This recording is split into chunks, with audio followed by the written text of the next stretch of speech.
मत्ती 27:1-66। मत्ती 27:1। जब भोर हुई तो सब प्रधान याजकों और लोगों के प्राचीनों ने यीशु के मार डालने की सम्मति की। मत्ती 27:2। और उन्होंने उसे बांधा और ले जाकर पिलातुस राज्यपाल के हाथ में सौंप दिया। मत्ती 27:3। जब उसके पकड़वाने वाले यहूदा ने देखा कि वह दोषी ठहराया गया है तो वह पछताया और वे 30 चांदी के सिक्के प्रधान याजकों और प्राचीनों के पास फेर लाया। मत्ती 27:4। और कहा, मैंने निर्दोषी को मृत्यु के लिए पकड़वा कर पाप किया है। उन्होंने कहा, हमें क्या, तू ही जाने।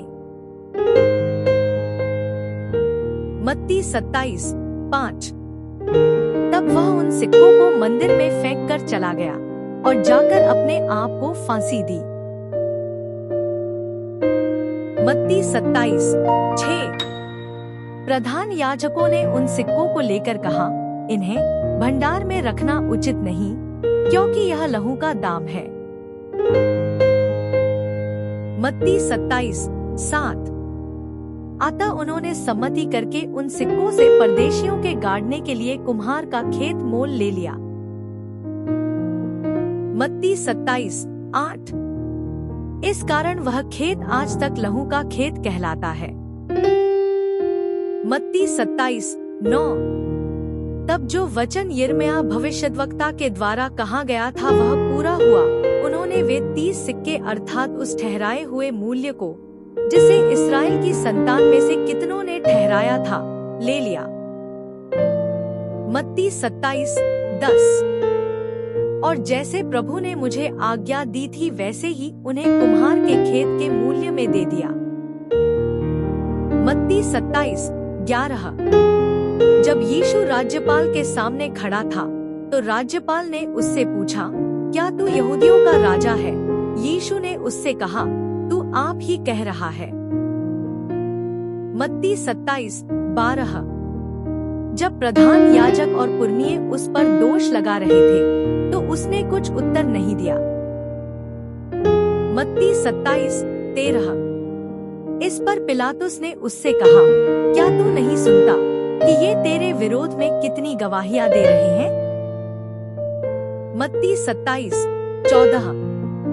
परंतु उसने उसको एक बात का भी उत्तर नहीं दिया, यहाँ तक कि राज्यपाल को बड़ा आश्चर्य हुआ। मत्ती 27:15। और राज्यपाल की यह रीति थी कि उस पर्व में लोगों के लिए किसी एक बंदी को जिसे वे चाहते थे छोड़ देता था। मत्ती 27:16। उस समय बरअब्बा नामक उन्हीं में का एक नामी बंधुआ था। मत्ती 27:17। अतः जब वे इकट्ठा हुए तो पिलातुस ने उनसे कहा, तुम किसको चाहते हो कि मैं तुम्हारे लिए छोड़ दूं, बरअब्बा को या यीशु को जो मसीह कहलाता है? मत्ती 27:18। क्योंकि वह जानता था कि उन्होंने उसे डाह से पकड़वाया है। मत्ती 27:19। जब वह न्याय की गद्दी पर बैठा हुआ था तो उसकी पत्नी ने उसे कहला भेजा, तू उस धर्मी के मामले में हाथ न डालना, क्योंकि मैंने आज स्वप्न में उसके कारण बहुत दुख उठाया है। मत्ती 27:20। प्रधान याजकों और प्राचीनों ने लोगों को उभारा कि वे बरअब्बा को मांग लें और यीशु को नाश कराएं। मत्ती 27:21। राज्यपाल ने उनसे पूछा, इन दोनों में से किसको चाहते हो कि तुम्हारे लिए छोड़ दूं? उन्होंने कहा, बरअब्बा को। मत्ती 27:22। पिलातुस ने उनसे पूछा, फिर यीशु को जो मसीह कहलाता है क्या करूं? सबने उससे कहा, वह क्रूस पर चढ़ाया जाए। मत्ती 27:23। राज्यपाल ने कहा, क्यों उसने क्या बुराई की है? परंतु वे और भी चिल्ला चिल्ला कर कहने लगे, वह क्रूस पर चढ़ाया जाए। मत्ती 27 24। जब पिलातुस ने देखा कि कुछ बन नहीं पड़ता परंतु इसके विपरीत उपद्रव होता जाता है, तो उसने पानी लेकर भीड़ के सामने अपने हाथ धोए और कहा, मैं इस धर्मी के लहू से निर्दोष हूँ, तुम ही जानो। मत्ती 27:25। सब लोगों ने उत्तर दिया, इसका लहू हम पर और हमारी संतान पर हो। मत्ती 27:26। इस पर उसने बरअब्बा को उनके लिए छोड़ दिया और यीशु को कोड़े लगवाकर सौंप दिया कि क्रूस पर चढ़ाया जाए। मत्ती 27:27। तब राज्यपाल के सिपाहियों ने यीशु को किले में ले जाकर सारे सैनिक उसके चारों ओर इकट्ठी की। मत्ती 27:28। और उसके कपड़े उतारकर उसे लाल चोगा पहनाया।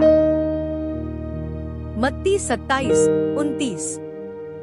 और कांटों का मुकुट गूंथकर उसके सिर पर रखा और उसके दाहिने हाथ में सरकंडा दिया और उसके आगे घुटने टेककर उसे उपहास में उड़ाने लगे, हे यहूदियों के राजा नमस्कार।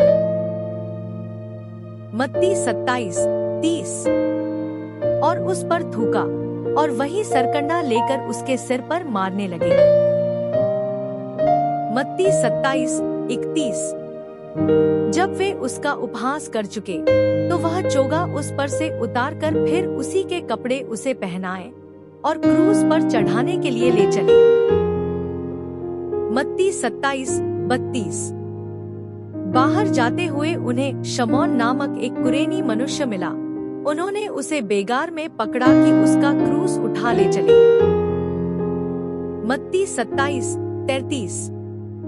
और उस स्थान पर जो गुलगुता नाम की जगह अर्थात खोपड़ी का स्थान कहलाता है पहुंचकर।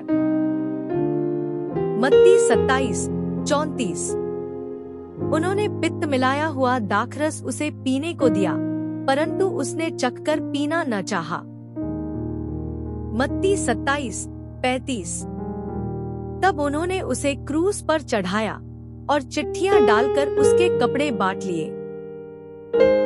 मत्ती 27:36। और वहां बैठकर उसका पहरा देने लगे। मत्ती 27:37।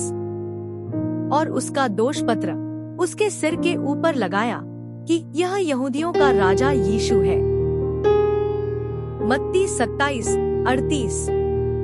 तब उसके साथ 2 डाकू एक दाहिने और एक बाएं क्रूसों पर चढ़ाए गए। मत्ती 27:39। और आने जाने वाले सिर हिला हिला कर उसकी निंदा करते थे। मत्ती 27:40। और यह कहते थे, हे मंदिर के ढाने वाले और 3 दिन में बनाने वाले, अपने आप को तो बचा। यदि तू परमेश्वर का पुत्र है तो क्रूस पर से उतर आ। मत्ती 27:41। इसी रीति से प्रधान याजक भी शास्त्रियों और प्राचीनों समेत उपहास कर करके कहते थे। मत्ती 27:42। इसने दूसरों को बचाया और अपने आप को नहीं बचा सकता। यह तो इस्राएल का राजा है। अब क्रूस पर से उतर आए तो हम उस पर विश्वास करें। मत्ती 27:43। उसने परमेश्वर का भरोसा रखा है। यदि वह इसको चाहता है तो अब इसे छुड़ा ले, क्योंकि इसने कहा था कि मैं परमेश्वर का पुत्र हूँ। मत्ती 27:44। इसी प्रकार डाकू भी जो उसके साथ क्रूसों पर चढ़ाए गए थे उसकी निंदा करते थे। मत्ती 27:45। दोपहर से लेकर तीसरे पहर तक उस सारे देश में अंधेरा छाया रहा। मत्ती 27:46। तीसरे पहर के निकट यीशु ने बड़े शब्द से पुकार कर कहा, एली एली लमा शबक्तनी, अर्थात हे मेरे परमेश्वर, तूने मुझे क्यों छोड़ दिया। मत्ती 27:47। जो वहाँ खड़े थे उनमें से कितनों ने यह सुनकर कहा, वह तो एलिय्याह को पुकारता है। मत्ती 27:48। उनमें से एक तुरंत दौड़ा और पनसोखता लेकर सिरके में डुबोया और सरकंडे पर रखकर उसे चुसाया। मत्ती 27:49। औरों ने कहा, रह जाओ, देखें एलिया उसे बचाने आता है कि नहीं। मत्ती 27:50। तब यीशु ने फिर बड़े शब्द से चिल्लाकर प्राण छोड़ दिए। मत्ती 27:51। तब मंदिर का पर्दा ऊपर से नीचे तक फटकर 2 टुकड़े हो गया और धरती डोल गई और चट्टानें फट गई। मत्ती 27:52। और कब्रें खुल गईं और सोए हुए पवित्र लोगों के बहुत शव जी उठे। मत्ती 27:53। और उसके जी उठने के बाद वे कब्रों में से निकलकर पवित्र नगर में गए और बहुतों को दिखाई दिए। मत्ती 27:54। तब सूबेदार और जो उसके साथ यीशु का पहरा दे रहे थे भूकंप और जो कुछ हुआ था देखकर अत्यंत डर गए और कहा, सचमुच यह परमेश्वर का पुत्र था। मत्ती 27:55। वहाँ बहुत सी स्त्रियां जो गलील से यीशु की सेवा करती हुई उसके साथ आई थी, दूर से देख रही थी। मत्ती 27:56। उनमें मरियम मगदलिनी और याकूब और योसेस की माता मरियम और जब्दी के पुत्रों की माता थी।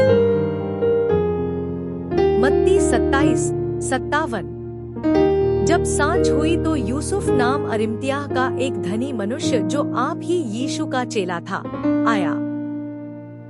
मत्ती 27:58। उसने पिलातुस के पास जाकर यीशु का शव मांगा। इस पर पिलातुस ने दे देने की आज्ञा दी। मत्ती 27:59। यूसुफ ने शव को लेकर उसे साफ चादर में लपेटा। मत्ती 27:60। और उसे अपनी नई कब्र में रखा जो उसने चट्टान में खुदवाई थी और कब्र के द्वार पर बड़ा पत्थर लुढ़काकर चला गया। मत्ती 27:61। और मरियम मगदलिनी और दूसरी मरियम वहाँ कब्र के सामने बैठी थी। मत्ती 27:62। दूसरे दिन जो तैयारी के दिन के बाद का दिन था, प्रधान याजकों और फरीसियों ने पिलातुस के पास इकट्ठे होकर कहा। मत्ती 27:63। हे स्वामी, हमें स्मरण है कि उस भरमाने वाले ने अपने जीते जी कहा था कि मैं 3 दिन के बाद जी उठूंगा। मत्ती 27:64। आता आज्ञा दे कि तीसरे दिन तक कब्र की रखवाली की जाए, ऐसा न हो कि उसके चेले आकर उसे चुरा ले जाएं और लोगों से कहने लगे कि वह मरे हुओं में से जी उठा है, तब पिछला धोखा पहले से भी बुरा होगा। मत्ती 27:65। पिलातुस ने उनसे कहा, तुम्हारे पास पहरेदार तो हैं, जाओ अपनी समझ के अनुसार रखवाली करो। मत्ती 27:66। अतः वे पहरेदारों को साथ लेकर गए और पत्थर पर मुहर लगाकर कब्र की रखवाली की।